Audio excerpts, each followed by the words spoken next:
gente está começando o mês de outubro e na nossa igreja a gente vai estar comemorando o mês da Reforma Protestante. O dia da Reforma é dia 31, mas nós durante o mês todinho de outubro vamos estar falando um pouquinho sobre isso. E para introduzir você nesse assunto, eu queria te apresentar aqui nessa noite, nesse dia, um contexto histórico da Reforma Protestante. Então vai ser bem uma aula de história mesmo, mas a gente vai ver que a história de Lutero pode nos ensinar muitas coisas, né? A gente vê que Deus usa Lutero especificamente como um homem de Deus, como um servo dele, um servo preparado para aquele tempo, para aquilo que ele estava enfrentando. Então a gente vai ver um pouquinho sobre a vida e a história de Lutero hoje, e durante o mês a gente vai estudar um pouquinho sobre a teologia dele também, tá? E a teologia dos reformados também, dos reformadores como um todo. Então, o que a gente precisa saber? Que esse movimento todo de Lutero, ele está enraizado em um anseio dele mesmo, uma ansiedade própria e pessoal que ele tinha a respeito da salvação. E essa ansiedade já era um efeito do período da Idade Média. Então, todas as pessoas viviam exatamente a mesma coisa, sentiam esse mesmo sentimento de ansiedade, porque a igreja estava pregando uma mensagem corrompida a respeito da graça de Deus. Dizendo que o homem tinha que merecer a graça, que fazer as coisas para merecer a graça.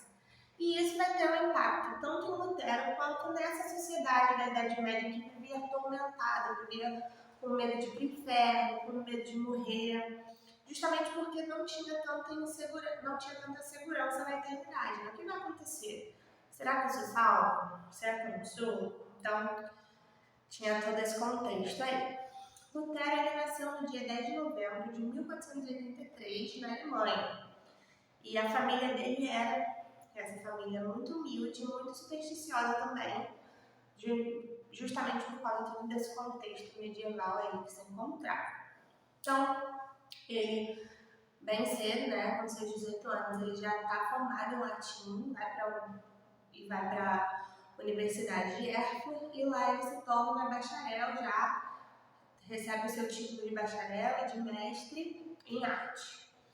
E o pai dele queria que ele estudasse direito, só que lá em Erfurt acontece um episódio, né, que, há alguns historiadores que são meio controversos a respeito disso, mas a crença universal é que Lutero teve um encontro ali, né, com essa questão de ser medroso e de ter medo de todas as coisas, né, medo da morte. Ele estava passando por uma tempestade na cidade onde ele estava estabelecido, e ele prometeu a uma santa, Santa Ana, que se ele fosse salvo dessa tempestade, ele viraria monge.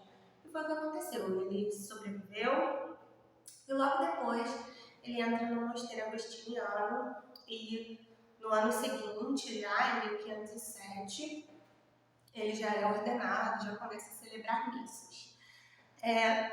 Aí depois ele vai estudar teologia na universidade, onde ele se tornou professor depois na Universidade de Wittenberg.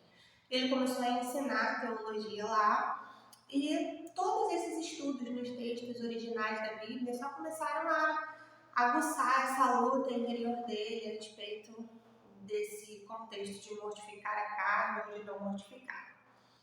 E aí, durante, né, a sua vida como monge, ele faz uma visita a Roma, enviado pela ordem agostiniana, e lá, quando ele chega, ele se depara com um pouco da opulência e com a riqueza da igreja. E ele começa a ficar preocupado e começa a estranhar também, porque havia muita luxúria, muita ganância, e tudo isso choca ele profundamente. Essa viagem que ele faz a Roma é um ponto-chave para a gente pensar aí como as coisas começaram a borbulhar na cabeça de Lutero. E na universidade, enquanto ele estudava para dar aula, né, essa luta interior dele a respeito dele com seus pecados, a respeito dele da salvação, né, era aguçada. Então, Tem um trecho aqui de um dos diários dele, diz assim: embora eu vivesse de modo irrepreensível como monge, eu sentia que era pecador diante de Deus, com uma consciência extremamente atribulada. Eu odiava Deus justo que punia pecadores. No entanto, batia de modo inoportuno na mesma porta que o apóstolo Paulo batera antes de mim, desejando ardentemente saber a mesma coisa que Paulo sabia. Então, nesses estudos, a alma dele vai ficando mais tranquila, né? Quando ele lê ali os textos originais, né? Vai lá em Romanos e lê que o justo vive por sua fé, né? O justo viverá pela fé, e ele começa a ter esses sentimentos e esses entendimentos de que tudo aquilo que ele tinha aprendido, tudo aquilo que ele estava tendo contato até então, estava muito errado, estava muito estranho. Então ele começa a chegar à conclusão de que a graça é um ato conferido por Cristo, né? Justamente pelo sacrifício que ele faz na cruz. Então não era merecimento, era porque Cristo assim fez quando sacrificou sua vida em favor de nós. Então ele chega a uma conclusão: noite e dia eu ponderei, até que vi a conexão entre a justiça de Deus e a afirmação de que o justo viverá pela fé. Então eu compreendi que a justiça de Deus era aquela pela qual, pela graça e por misericórdia, Deus nos justifica através da fé. Com base nisso, eu senti estar renascido, ter passado através de portas abertas para dentro do paraíso. Toda a escritura teve um novo significado, e se antes a justiça me enchia de ódio, agora ela se tornou para mim um portão para o céu. Então, qual era o contexto que a igreja estava vivendo? A igreja estava levantando fundos para a construção de uma basílica, a Basílica de São Pedro. Então, todo o dinheiro que estava sendo levantado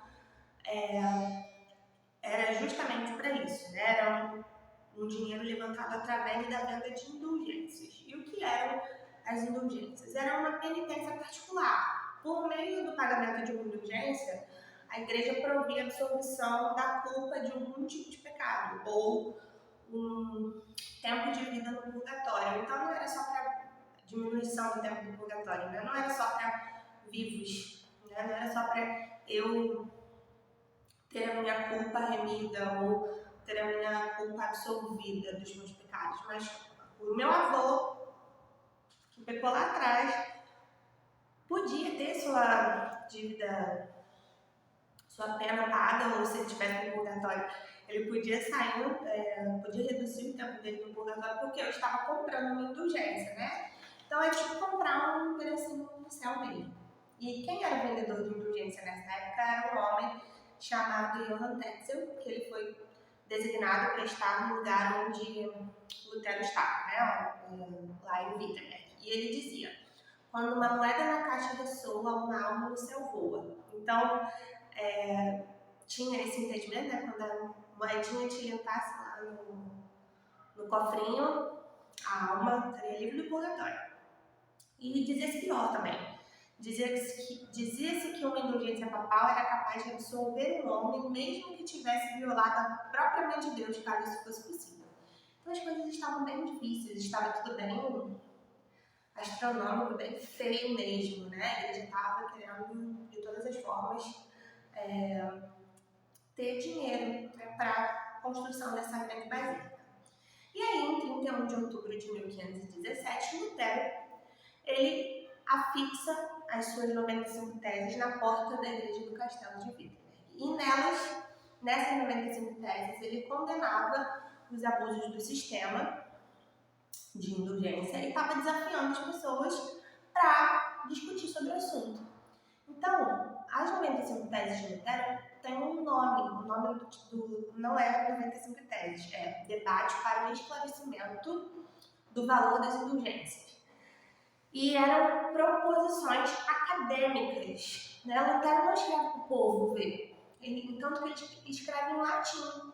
Quem sabia falar latim? Quem sabia ler latim? Os teólogos, os clérigos, o pessoal da igreja. Então ele convida exatamente essas pessoas para comentar e debater. Ele propõe um debate entre teólogos.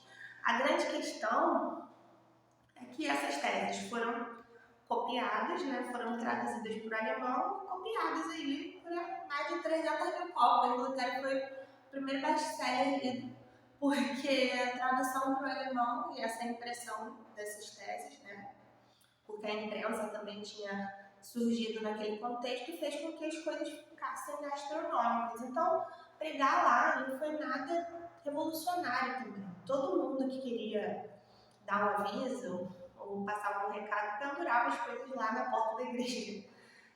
Então, isso não foi um ato revolucionário,